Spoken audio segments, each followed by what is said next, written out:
Hi everyone, thanks for stopping by and seeing what I'm up to. My name is Silkyfeather and you can call me Silky. Part 13, here we go. If I can find my mouse. Fight their truth and they can't take it back. The ones who are only out for sex from you will tell you so very quickly, either by constantly calling you sexy, persistently asking for more pictures, or just saying something outright disrespectful, like telling you what he wants to do to you in bed. Toss those rocks. Your conversation. Besides your profile, your conversation is another reason why you might not be having much luck dating online. The conversation needs to be interesting on both ends. Talk about something humorous that happened to you that day. Find out if he's living his dream. Ask him about some interesting hobby that he mentioned on his profile. The conversation tends to open up after that. I sometimes like to ask a guy about his last relationship just to see if he will start complaining about women. At the same time, be careful that you aren't the only one holding up the conversation. If all he's offering is one-word replies or not asking you any question, either he's lukewarm about you or not a very interesting person himself. If you get to the third day of chatting with the same guy, chances are that he is interested and will probably ask to do something with you soon. Know your end game. If you're dating online to meet someone for a serious relationship, be clear on that. Say so in your profile. If you have an online dating profile just to chat with guys for meaningless fun, then be clear with yourself on that and stick to that plan. Free versus paid sites. There is a theory that the best men are on paid dating sites, while the bums and those looking for a quick hookup are on the free sites. I tend to agree with this theory, but of course there are always exceptions. A man who is willing to invest money into his dating experience is probably more serious about finding the one, whereas a man who frequents free sites is more likely to be doing so for fun and an occasional hookup. At the same time, I've met some relationship-minded gentlemen on free sites. They just don't believe in paying for the service if they don't have to. Facebook relationships. If you want your dating to turn into a successful long-term relationship, my advice is to keep it outside of Facebook and other public social platforms as much as possible. It's not uncommon to meet someone on popular social media sites, but do not post about him or chart your journey here. Facebook can be a dysfunctional place for newly developing relationships. If you want a functional relationship, keep the details of what you're going through from the first date to becoming an official item off of Facebook and similar social media sites. Key takeaways. If you're not getting a positive response from your online dating profile, it's most likely because of your photos or the message that you're putting out to the world. 2.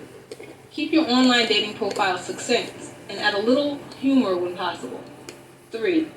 Toss rocks who only want sex or to take advantage of you quickly when chatting with men online. Refer to Chapter 8 for guidance. And 4. When you do start dating a new guy, keep your budding relationship off of Facebook and other social media sites. Comes chapter 12, 11.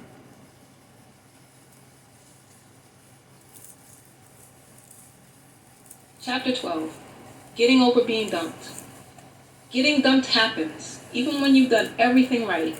Some people are just fickle, and there's nothing you can do about that except move on. This chapter will help you deal with getting dumped and to understand why it happens. The 3 types of relationships. As I mentioned earlier, one of my favorite transformational speakers is Lisa Nichols, the author of No Matter What and a variety of other works. She said something once that really put things into perspective for me regarding love and relationships. According to Lisa, there are 3 different types of relationships: a lifetime relationship, a life-giving relationship, and a for-a-time or purposeful relationship. The lifetime relationship is the one we all search for, our soulmate, that one person who through thick and thin you'll be with forever. The life-giving relationship is fleeting and short. It's a person who just comes into your life to make you feel alive again and to let you know that you are still attractive and desirable. And finally, the for-a-time relationship may last a few months or many years. It is a purposeful relationship, meaning that we either learn something from it, such as our breaking points, or we take away something from the experience, such as a child.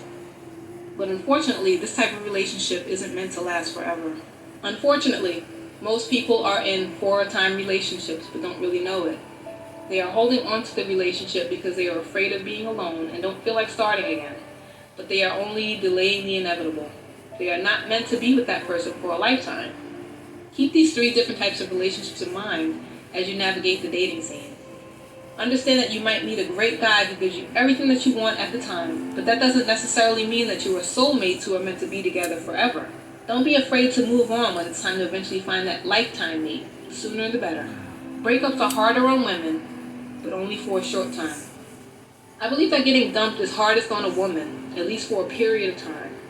We tend to catch feelings hard and fast, especially after sex. Sex is also very personal to us. We're allowing someone to literally enter our bodies, and in some cases even leave DNA, which is energy behind. If you know anything about energy, you know that it is a huge risk for a woman to allow someone else's energy into her body. If a man's energy is negative and mean, that can have an effect on the woman he's having sex with. This is another reason why a woman shouldn't have sex with a man unless she knows him very well. But say that the damage is done, and you've been dumped or had to break up with someone who's bad for you. How do you deal with the rejection, shock, and hurt feelings that come with it? The answer is different for everyone, but what has helped me was 1. Delete the guy's number and block him so that you won't be expecting a call. 2. Improve your mood by listening to motivational tapes and music. 3. Go out with friends. And most of all, 4. Acknowledge your feelings on the matter. I had to cry it out, party it out, scream it out, and release all that negative energy as soon as possible, rather than keep it bottled up inside. Then I would have the clarity to analyze what went wrong.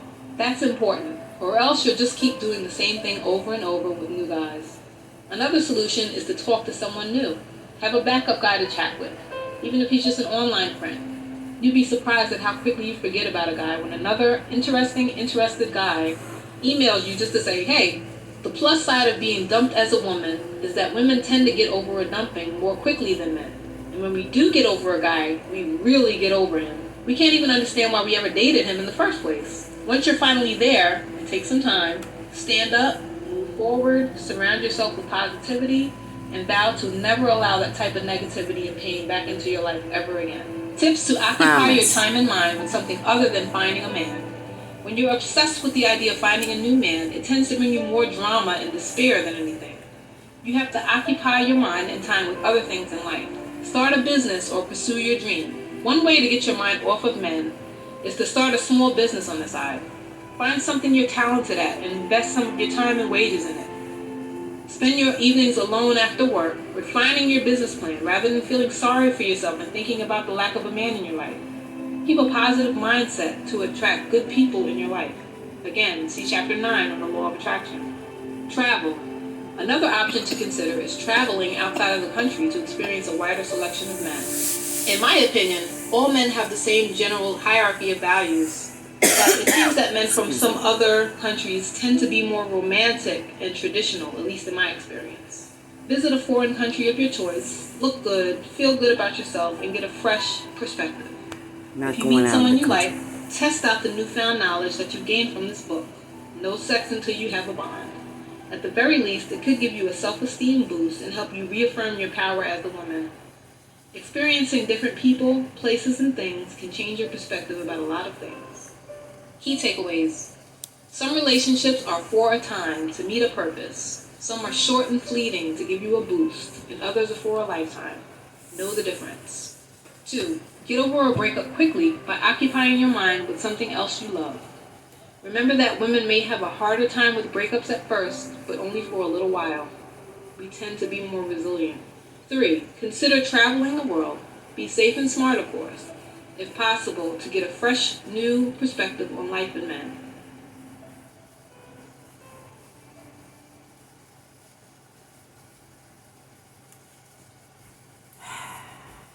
Guys, it's going too fast. We won't be here. I think this might be my last video. So it's the longest video. Here we go.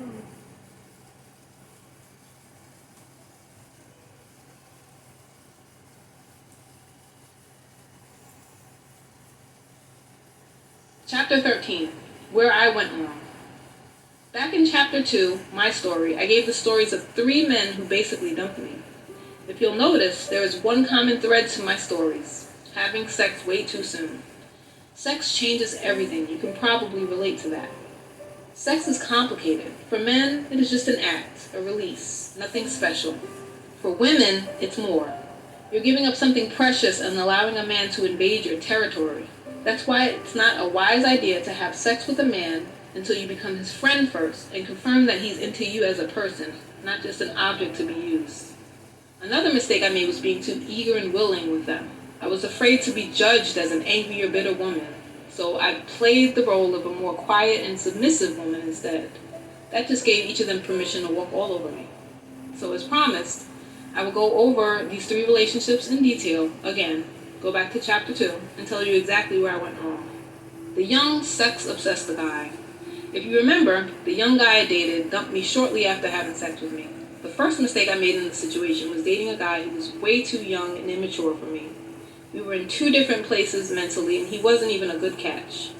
He still lived with his parents and had a very immature mindset. The second mistake was letting him decide when we would be intimate. That was my decision to make, not his. That was a clear indication of my eagerness to be with him. I should have said no and told him why I don't feel comfortable having sex with someone who I'm not committed to. I should have taken control over that decision. After sex happened and he realized that he was holding all the cards, he opted to fold. He bowed out and left me hanging. The baby daddy. The baby daddy is the guy who dumped me cold after 2 encounters. He claimed to want to go back to handle his problems with his baby's mother. First off, I believe the truth is that this guy wasn't really over his baby's mother when he first started dating me. Anyone who has been dating someone on and off for over a decade has developed some strong feelings for that person. Secondly, I should have run when he told me he had a bunch of kids out of wedlock while still living with his parents. This is a sign that he was very irresponsible, sexually, financially, and in the family planning choices that he makes. He should have been married to his baby's mother after all of that time. He gave me the opportunity, but I wanted to give him the benefit of the doubt. I displayed desperation by immediately accepting these terms, instead of telling him that I had to think about it. I just blindly accepted those 2 major red flags. At that point, I should have recognized that I was the one who was in a position of power. Not many women would accept a guy on those terms, but instead I gave him a pass and was eager to make him feel comfortable. Thirdly, I made a mistake when I agreed to meet him at a hotel shortly after our second date. I was intimate with him way too soon, before I had a chance to get to know him more as a person, and learn that he had a very childish and flighty personality. Finally, I made another mistake when I invited him to my home, my serenity, without taking more time to get to know who he was. I gave up too much of myself too early, and the result was that he could take me or leave me. The cards were all in his hands, and when drama with his baby's mother popped up, he immediately decided to leave me. He enjoyed fighting with her more than he enjoyed having peaceful nights with me. That's just how it is sometimes, and you have to move on. The narcissistic city guy. The narcissistic city guy was the one who lied about his age at first and then eventually ghosted me. The first mistake, again, was obviously dating a man who was so much younger than me. He was immature, and that showed by his insistence on not using condoms when having sex with women. In this day and age, who does that? The second mistake was being too willing to date on his terms instead of my own. I allowed this young guy to tell me how it was going to be, rather than telling him how I wanted it to be. Here is a perfect example of this. During our relationship, which initially lasted several months, we talked about traveling together. It never actually happened.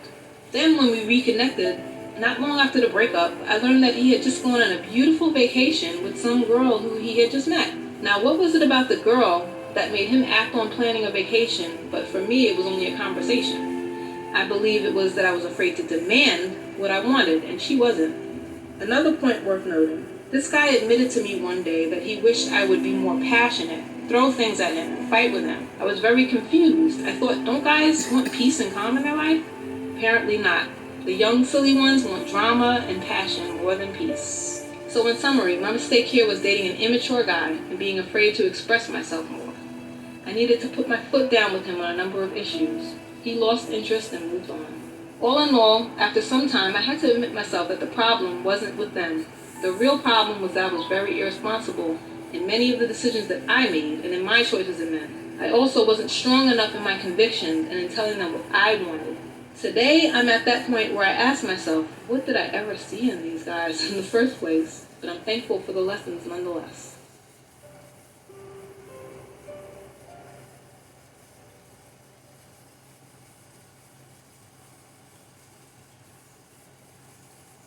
Chapter 14. Your turn. I've poured out my heart to you in this book by telling my embarrassing stories of being dumped or used.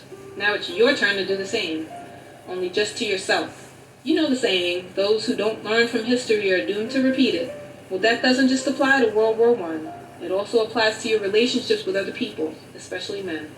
Another saying, insanity is doing the same thing over and over while expecting a different result. This also applies to romantic relationships. That is why it is so important to look back on your past failed relationships and dating patterns to figure out what you did wrong if you want to avoid repeating bad history. Otherwise, you are just setting yourself up to fail the same way, time and time again, each time you meet someone new. Something has to change. Take some time to write down your own story. Grab a pad of paper and get to work. Think back to your last 3 cases of being hurt by a guy, whether it was a relationship that went wrong after a short time, friends with benefits, getting pumped and dumped, or unrequited feelings, a guy you really liked who just wasn't that into you. Answer the following questions honestly. 1. Which of the items on the hierarchy of men's desires and needs did you meet for this particular guy, if any? A looker, a lover, a supporter who believes in him, or a friend and confidant? What were his qualities? And which items on the hierarchy of women's needs did he meet for you, if any? A protector, a provider, a looker and lover, or a friend and confidant? 3. If you had sex, how long did you wait to have sex with him? Did he make some type of verbal commitment with you before you had sex? 4. When you had sex with him, would you say that you had a bond with him? Could you talk about various subjects on the phone, not just texts, comfortably? Did you know any intimate details about his life and family beyond the obvious? 5. Who wanted who more? Did he think of you as the prize, or did you think of him as the prize to be won over? 6. Did you speak your mind and set clear boundaries with him? And 7. Did you offer to take on wifely duties for him, such as cooking for him or cleaning up his place? If so, how long after meeting him? Was he doing anything husbandly toward you? Now take the answers to these questions to analyze exactly what you did wrong in each situation. Marinate on them for a while. Is there a pattern that you see with each guy you have been with? Are you being intimate too soon? Are you too eager to please? Are you not setting boundaries? Are you afraid to express yourself? Are you chasing men? Are you cooking and cleaning up for him even though he hasn't made a commitment to you? The answers to your dating problems are in these questions.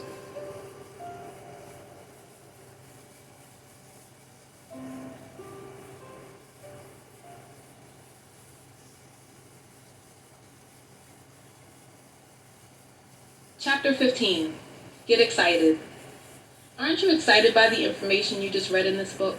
You should be. Now you can dry your eyes, get back out there and date with a much clearer mind. If you're not having luck with dating men, and the same scenarios seem to play out time and time again, there's probably something that you're doing wrong. Remember, insanity is doing the same thing over and over while expecting a different result. Here is a summary of your dating action plan. 1. Don't have sex with a man without getting to know him thoroughly and having a bond with him. Keep saying no. He needs to get to know who you are as a person, and vice versa, before getting in your pants. Experience things together. You might learn that you don't even really want him at all. 2. Speak up for yourself. Don't be afraid to voice your opinions and demands to men. You deserve to be happy too. Yes. 3. Seek to understand men and yourself as a woman more. Inside. 4. Look at dating as picking through a pile of rocks to find a jewel.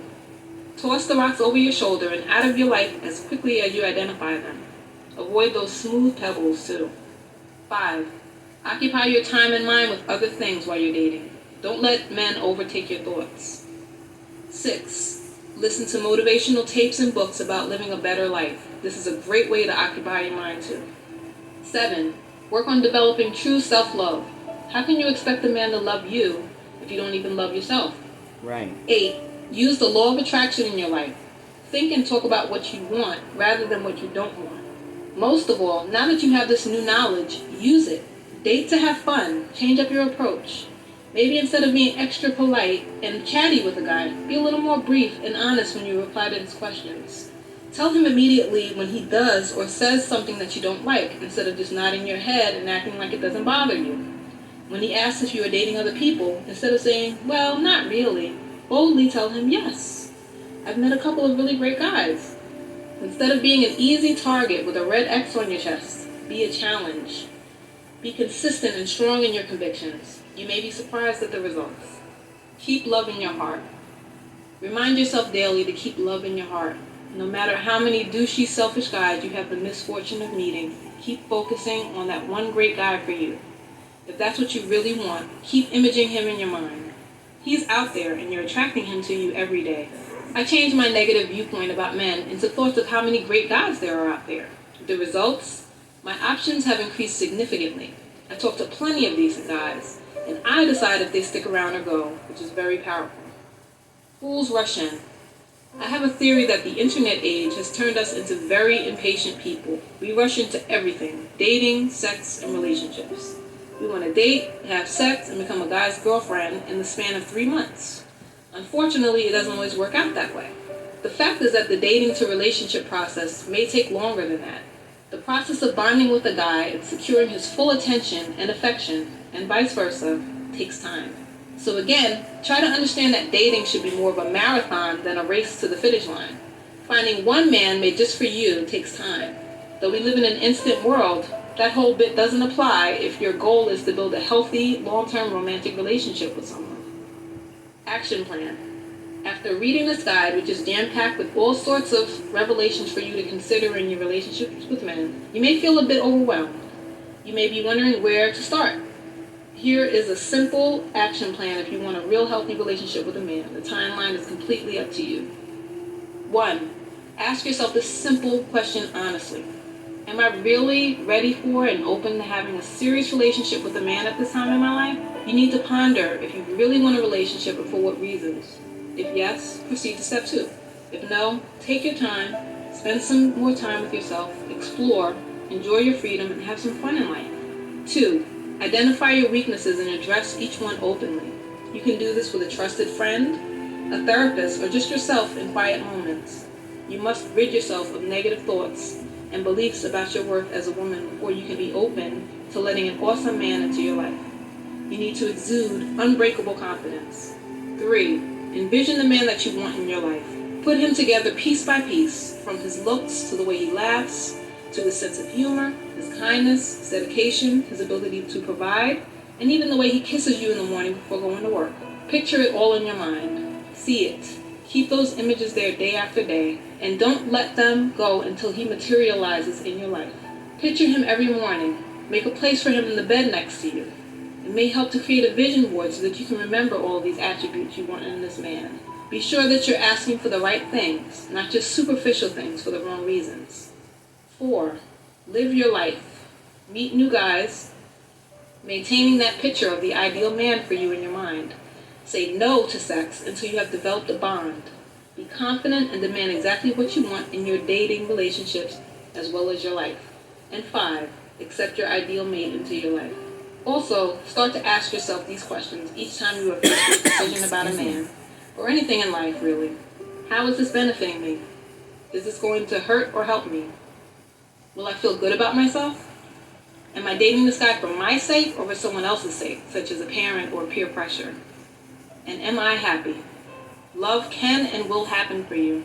Don't allow yourself to be used for sex or accept friends with benefits arrangements anymore. You can do better. You deserve better. You matter. Your needs are important. Wishing you plenty of love, happy dating, and an awesome life.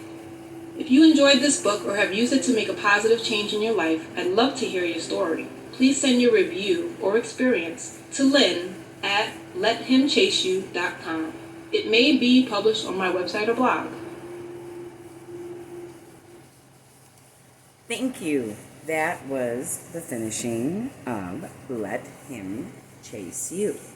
I hope the book has helped you and realize you are a prize. I know that I have taken steps to love myself more, and the love that I have for me, no man can match. No one. I just love me so much, and it's taken me a long time to get there. I'm glad you're here and hanging out with me at Silkyfeathers Nest. This video was kind of long, but it was the last one.